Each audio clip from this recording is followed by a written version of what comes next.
أعوذ بالله من الشيطان الرجيم. بسم الله الرحمن الرحيم.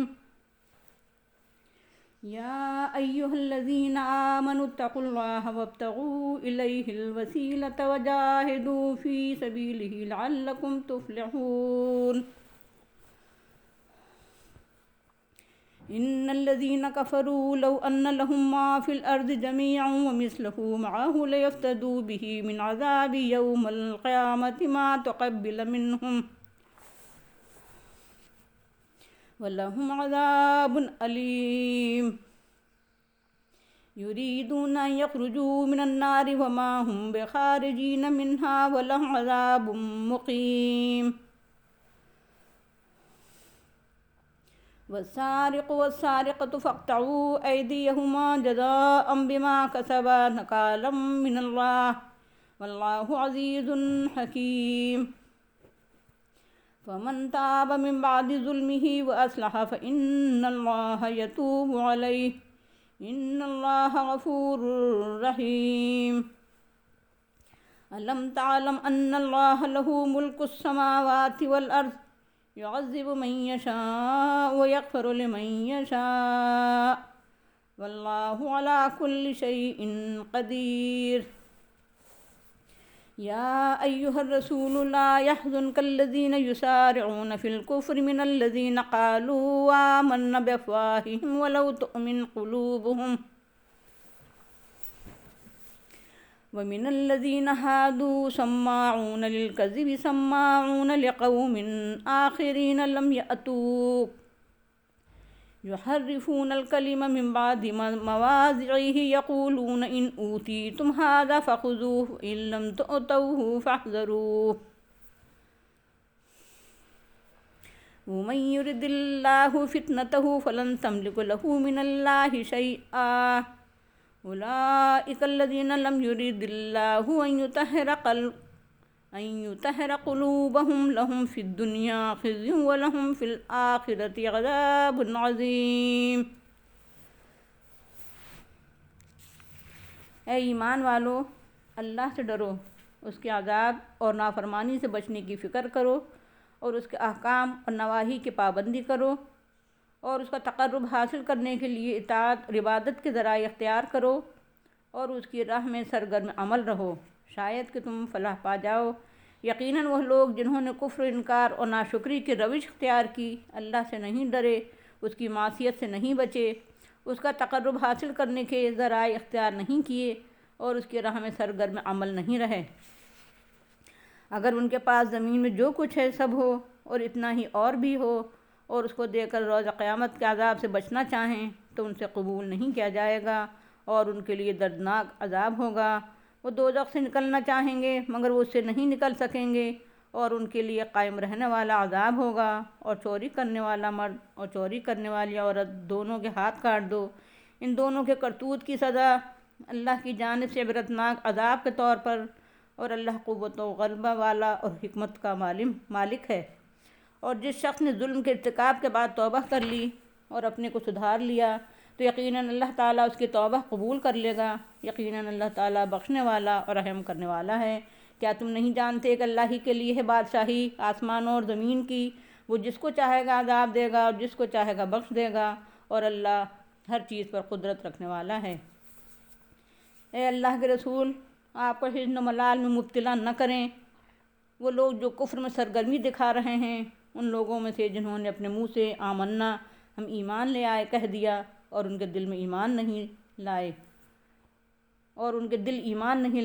اور ان لوگوں میں سے جو یہودی بن گئے ہیں، جو جھوٹ سننے والے ہیں، جو دوسری قوم کے لیے سننے والے ہیں، جو ان لوگوں کے لیے سننے والے ہیں جو آپ کے پاس نہیں آئے، جو کلموں کو ان کی جگہوں سے تبدیل کر دیتے ہیں، کہتے ہیں اگر تم کو یہ دیا جائے تو اسے لے لو اور اگر تمہیں وہ نہ دیا جائے تو گریز اختیار کرو. اور جس کو اللہ فتنے میں مبتلا کرنا چاہے تو تم اس کے لیے اللہ کے مقابلے میں کوئی اختیار نہیں رکھتے ہو. یہی لوگ ہیں جن کے دلوں کو اللہ پاک نہیں کرنا چاہتا، ان کے لیے دنیا میں رسوائی ہے اور ان کے لیے آخرت میں بڑا عذاب ہے. سماعون للکذب اکالون للسحت فإن جاءوك فاحكم بينهم أو أعرض عنهم وَإِن تُعْرِضْ عَنْهُمْ فَلَن يَضُرُّوكَ شَيْئًا وَإِن حَكَمْتَ فَاحْكُم بَيْنَهُم بِالْقِسْطِ إِنَّ اللَّهَ يُحِبُّ الْمُقْسِطِينَ وَكَيْفَ يُحَكِّمُونَكَ عِندَهُمُ التَّوْرَاةُ فِيهَا حُكْمُ اللَّهِ ثُمَّ يَتَوَلَّوْنَ مِن بَعْدِ ذَلِكَ وَمَا أُولَٰئِكَ بِالْمُؤْمِنِينَ۔ وہ جھوٹ سننے والے ہیں، حرام کھانے والے ہیں، تو اگر وہ آپ کے پاس آئیں تو ان کے درمیان فیصلہ کریں یا ان سے اعراض کریں، آپ کو اختیار ہے، اور اگر آپ ان سے اعراض کریں تو آپ کو ہرگز کچھ نقصان نہیں پہنچا سکتے، اور اگر آپ فیصلہ کریں تو ان کے درمیان انصاف کے ساتھ فیصلہ کریں۔ یقیناً اللہ انصاف کرنے والوں کو پسند کرتا ہے، اور وہ آپ کو حکم فیصلہ کرنے والا کیسے بنا سکتے ہیں حالانکہ ان کے پاس تورات موجود ہے جس میں اللہ کا حکم ہے، پھر اس کے باوجود منہ موڑتے ہیں۔ یہ لوگ ایمان ہی نہیں رکھتے۔ یہ سورہ مائدہ کا 6واں رکوع ہے جس کی تلاوت کی گئی ہے اور ترجمہ پیش کیا گیا۔ آئیے اس میں غور و فکر کر کے اس سے فیض اٹھائیں۔ ایمان والوں کو ایمان کا احساس رہنا چاہیے، اپنی مومنانہ حیثیت کا احساس و شعور اور پاس و لحاظ رکھنا چاہیے، اور زندگی میں ایمان کے مطابق رول ادا کرنا چاہیے، اور ایمان کے مطابق اعمال اختیار کرنا اور کردار بنانا چاہیے، کیونکہ ایمان پر فلاح کا دار و مدار ہے۔ ایمان والوں کو اللہ تعالیٰ کے تمام حدود و قیود اور احکام و نواہی کا پاس و لحاظ رکھنا چاہیے، خوف خدا اور خیال آخرت کے تحت زندگی گزارنا چاہیے، ہر چھوٹے اور بڑے کام میں اللہ کی شریعت اور قانون الہی پر چلنا چاہیے، اللہ کی معصیت سے بچنا چاہیے، اللہ کے عذاب سے ڈرنا چاہیے، اور خدا ترسی کی زندگی گزارنا چاہیے، کیونکہ اسی پر فلاح کا دار و مدار ہے۔ ایمان والوں کو دین پر قائم رہنے، دین کو قائم کرنے اور دین کو قائم رکھنے کی جان توڑ کوشش کرنا چاہیے۔ دین کی دعوت و تبلیغ میں، دین کے فروغ اور اشاعت میں، دین کی خدمت اور اقامت کی جد و جہد میں، اور اللہ کا کلمہ بلند کرنے کے لیے تن من دھن کھپانا چاہیے، کیونکہ اسی پر فلاح کا دار و مدار ہے۔ ایمان والوں کو اللہ کی اطاعت اور عبادت میں سرگرم رہنا چاہیے، اور اس کا تقرب حاصل کرنے کے لیے ہر قسم کی جسمانی اور مالی، ذہنی اور فکری، عملی اور اخلاقی ذرائع اور وسائل اختیار کرنا چاہیے۔ ہمہ پہلو اطاعتیں، ہمہ پہلو عبادتیں اور ریاضتیں، ہمہ پہلو قربانیاں، ہمہ پہلو صدقات اور خیرات اور سرفروشیاں و ذرائع اور وسیلے ہیں جن کے ذریعے اللہ کا تقرب حاصل کیا جا سکتا ہے۔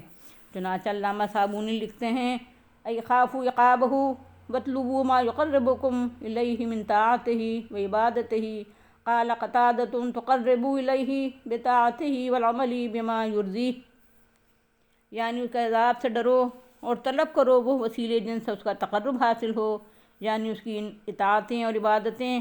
قتادہ رضی اللہ عنہ نے کہا، اس کی اطاعت اور اس کو راضی کرنے والے اعمال کے ذریعے اس کا تقرب حاصل کرو۔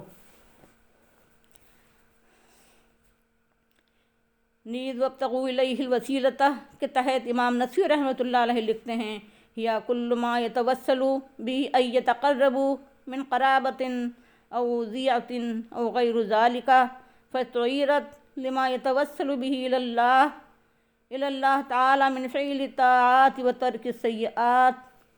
وسیلہ ہر وہ چیز ہے جس کے ذریعے سے تقرب حاصل کیا جائے، یعنی قربت اور عمل وغیرہ، تو یہ لفظ مستعارہ لیا گیا ہے اور اس کام کے لیے جس سے اللہ تعالیٰ کا تقرب حاصل کیا جائے، یعنی طاعتوں پر عمل اور برائیوں سے گریز۔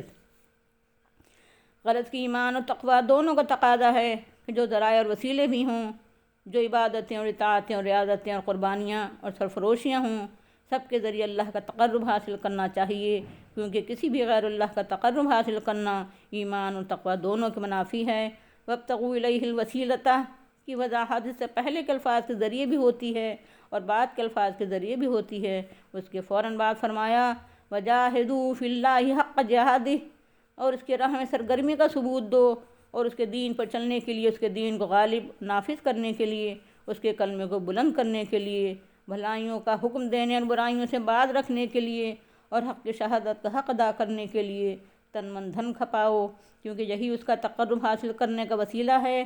وجاہدوا میں جو واو ہے وہ تفسیریہ ہے، یعنی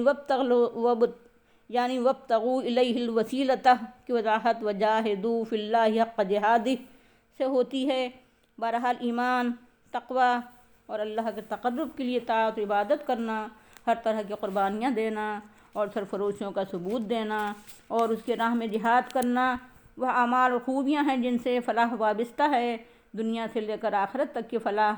مولانا شبیر احمد عثمانی رحمۃ اللہ علیہ لکھتے ہیں اتقوا اللہ کے بعد ابتغوا الیہ الوسیلۃ فرمایا، یعنی اس کی ناخوشی اور بعد و ہجر سے ڈر کر قرب و وصول حاصل کرنے کی کوشش کرو۔ اور ظاہر ہے کہ کسی چیز سے قریب ہم اسی وقت ہو سکتے ہیں جبکہ درمیانی راستہ قطع کر لیں جس پر چل کر اس کے پاس پہنچ سکتے ہوں، اسی کو فرمایا وجاہدوا فی سبیلہ، جہاد کرو اس کی راہ میں، یعنی اس پر چلنے کی پوری کوشش کرو، لعلکم تفلحون، تاکہ تم اس کی نزدیکی حاصل کرنے میں کامیاب ہو سکو۔ مولانا امین احسن اصلاحی صاحب لکھتے ہیں وجاہدوا فی سبیلہ، لفظ جہاد یہاں وسیع معنی میں ہے۔ پھر آگے لکھتے ہیں یہ گو وابتغوا الیہ الوسیلۃ کا عملی ثبوت ہے کہ یعنی خدا سے قربت کا طالب اس کے راہ میں ہر لمحہ سرگرم رہتا ہے۔ جو لوگ کفر و انکار اور ناشکری گزاری کی روش اختیار کریں، تقوی کے بجائے فسق و فجور اختیار کریں، اللہ کا تقرب حاصل کرنے کے تمام ذرائع وسائل اختیار کرنے کے بجائے غیر اللہ کا تقرب حاصل کرنے کی کوشش کریں، اطاعت اور عبادتوں کے بجائے اللہ کے فرشتوں یا نیک بندوں کو تقرب بارگاہ الہی کے لیے ذریعہ بنا لیں، جبکہ وہ خود اللہ کے تقرب کے لیے ایک دوسرے سے بازی لے جانے کی کوشش کرتے ہیں، اور اللہ کے کلمے کو بلند کرنے کے بجائے باطل کے کلمے کو بلند کرنے کی کوشش کریں، اللہ کے دین پر چلنے کے بجائے کسی اور دین پر چلیں، اللہ کی شریعت کو نافذ کرنے کے بجائے کسی اور قانون شریعت کو نافذ کریں۔ ایسے لوگوں کو پوری دنیا حاصل ہو اور ایسی ہی ایک دنیا اور ما فیہا مزید میسر ہو، اور وہ یہ سب کچھ دے کر جہنم سے چھٹکارا حاصل کرنا چاہیں تو ان سے معاوضہ فدیہ قبول نہیں کیا جائے گا، ان کو بہرحال دردناک عذاب بھگتنا ہوگا۔ اگر وہ جہنم سے نکلنا اور بھاگنا چاہیں گے تو انہیں فرار کی راہ نہیں ملے گی، بلکہ ان کو دائمی اور قائم رہنے والے عذاب سے دوچار ہونا پڑے گا۔ درمیان میں اہل ایمان کو ہدایت دینے کے بعد اور کچھ وعظ و نصیحت کرنے کے بعد پھر انہیں حدود و قیود کو بیان کیا جا رہا ہے، جس کا سلسلہ سورہ مائدہ میں شروع ہی سے جاری ہے۔ چنانچہ چوری کی حد بیان کی گئی۔ جرائم کی سزا کے سلسلے میں قرآن کا اپنا نقطہ نظر ہے اور دنیا کے قدیم و جدید و ضعیف قوانین سے بہت بلند ہے۔ اسلام کا نقطہ نظر اس سلسلے میں یہ ہے اللہ کے قانون کی خلاف ورزی جرم ہے، ہر انسان بے قصور ہے، اللہ یہ کہ ثابت ہو جائے کہ اس نے جرم کیا ہے۔ اگر ثابت ہو جائے کہ کوئی شخص مجرم ہے، اس نے جرم کا ارتکاب کیا ہے تو اس کو قرار واقعی سزا ملنا چاہیے تاکہ اسے سزا ملے اور دوسروں کو عبرت حاصل ہو۔ بغیر ثبوت کے محض شبہ کی وجہ سے یہ اقبال جرم کرانے کے لیے سزا دینا، یہ سختی کرانا خود ایک جرم ہے۔ چوری کی سزا اسلام نے اور قرآن نے جو ضروری قرار دی ہے وہ ہاتھ کاٹنا ہے، یعنی سیدھا ہاتھ کلائی سے، مگر اس سلسلے میں جو شرطیں ہیں ان کو بھی سامنے رکھنا ضروری ہے۔ ایک شرط یہ ہے کہ قدر و قیمت رکھنے والی چیز کی چوری کی گئی ہو، معمولی گری پڑی اور بے قیمت چیز کی چوری پر ہاتھ نہیں کاٹا جائے گا۔ محفوظ مال کی چوری کی گئی ہو، غیر محفوظ مال کی چوری پر ہاتھ نہیں کاٹا جائے گا۔ جس مال میں چوری کرنے والا شریک ہو یا اس کے پاس وہ مال امانت کے طور پر ہو، اس کی چوری پر بھی ہاتھ نہیں کاٹا جائے گا۔ نابالغ لڑکا یا لڑکی یا پاگل آدمی چوری کرے تو اس کا ہاتھ نہیں کاٹا جائے گا۔ کسی شخص کے مال میں سے اس کی بیوی یا اولاد یا ملازم چوری کرے تو ان کا بھی ہاتھ نہیں کاٹا جائے گا۔ قحط سالی کے زمانے میں اضطرار میں مبتلا ہو کر اگر کوئی شخص چوری کرے تو اس کا بھی ہاتھ نہیں کاٹا جائے گا۔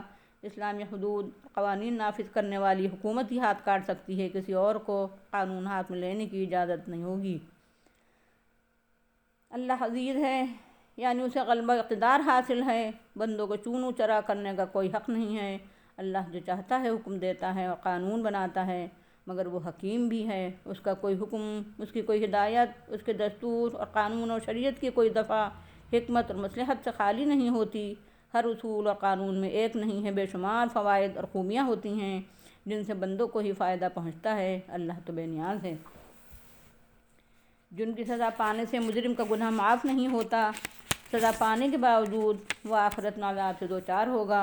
ہاں اگر اس نے توبہ کر لی اور اپنی زندگی کو سدھار لیا تو اللہ تعالیٰ اسے معاف فرما دے گا اور وہ آخرت کے عذاب سے بچ جائے گا، کیونکہ اللہ تعالیٰ جہاں عزیز اور حکیم ہے وہیں وہ غفور و رحیم بھی ہے۔ وہ جہاں قانون بنانے اور حکم دینے کا اختیار رکھتا ہے وہیں بخشنے اور رحم کرنے کی صفات سے بھی مالا مال ہے۔ وہ جسے چاہے عذاب دے اور جسے چاہے معاف کر دے، کیونکہ پوری کائنات کا بادشاہ حاکم اور مقتدر اعلیٰ ہے اور ہر چیز پر قادر ہے۔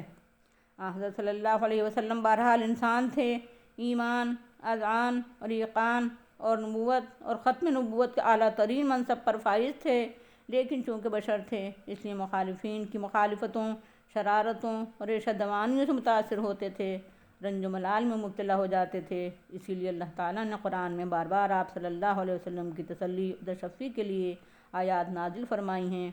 خصوصاً ان لوگوں کی حرکتوں پر آپ صلی اللہ علیہ وسلم کو زیادہ افسوس ہوتا تھا جو اپنے کو مومن اور مسلمان کہتے تھے اور پھر کفر کے حق میں سرگرمی دکھاتے تھے۔ اسی طرح اہل کتاب اور یہودیوں سے تو یہ توقع تھی کہ وہ حق کا ساتھ دیں گے، کہ وہ بنیادی باتوں اور اصول دین پر ایمان رکھتے تھے، اس کے باوجود مخالفت، دشمنی اور اعنات کا ثبوت دیتے تھے، تو آپ صلی اللہ علیہ وسلم کو بڑا افسوس ہوتا تھا۔ چنانچہ تسلی و تشفی دینے کے لیے اللہ تعالیٰ فرماتا ہے، اے اللہ کے رسول، آپ ان لوگوں کی حرکتوں کی وجہ سے حزن و ملال میں مبتلا نہ ہوں جو اپنے منہ سے ایمان کا دعویٰ کرنے کے باوجود اور اپنی زبان سے سچائی کا اعلان کرنے کے باوجود کفر کے لیے سرگرمی دکھاتے ہیں اور باطل کے لیے کوششیں کرتے ہیں، کیونکہ ان کے دلوں میں ایمان نہیں ہے، وہ منافق ہیں، اور منافقوں سے مخلص ایمان والوں کے سے وفادارانہ رول اور اطاعت شاری کے کردار کی توقع رکھنا فضول ہے۔ منافقوں سے کافرانہ رول اور کافرانہ کردار ہی کی توقع کی جا سکتی ہے۔ اسی طرح اہل کتاب بھی اہل کتاب کے بجائے یہودی بن کر رہ گئے ہیں۔ ان کا کردار یہ ہے کہ ان کو جھوٹی باتیں ہی پسند ہیں، جھوٹا پروپیگنڈا، جھوٹے الزامات ہی اچھے لگتے ہیں، اور یہی ان کا مشغلہ ہے۔ یا آپ صلی اللہ علیہ وسلم کی مجلس میں صرف اس لیے آتے ہیں کہ یہاں جو کچھ بھی سنیں اسے غلط معنی پہنا کر جھوٹا پروپیگنڈا کریں۔ وہ جاسوسی کرنے کے لیے آپ صلی اللہ علیہ وسلم کی مجلس میں آتے ہیں تاکہ اپنی طرف سے آمیزش کر کے جھوٹی باتیں دشمنوں تک پہنچائیں اور مخالفانہ پروپیگنڈا کریں۔ ان کا کردار یہ ہے کہ یہ اللہ کی کتاب تک میں تحریف کر ڈالتے ہیں۔ کیا یہ آپ صلی اللہ علیہ وسلم کی باتوں کو جگہ سے بے جگہ کر کے اور الٹا مفہوم پہنا کر ادھر ادھر نہیں پھیلائیں گے؟ کیا اگر اپنے مقدمات بھی آپ صلی اللہ علیہ وسلم کی عدالت میں لاتے ہیں تو اس میں ان کی بدنیتی شامل ہوتی ہے؟ یہ ان کو علماء اور ان کے اپنے عوام کو باقاعدہ ہدایات دیتے ہیں کہ اپنا مقدمہ محمد صلی اللہ علیہ وسلم کے یہاں لے جاؤ، لیکن اگر فیصلہ تمہارے حق میں ہو تو تسلیم کر لینا، ورنہ مت قبول کرنا۔ در حقیقت اے محمد، تم کو مبعوث کر کے قرآن نازل کر کے ہم نے ان کو آزمائش میں ڈالا ہے اور فتنے میں مبتلا کیا ہے، اور اللہ اگر کسی کو فتنے میں مبتلا کرے تو اللہ کی آزمائش سے بچانے کے لیے تم کو کوئی اختیار نہیں ہے۔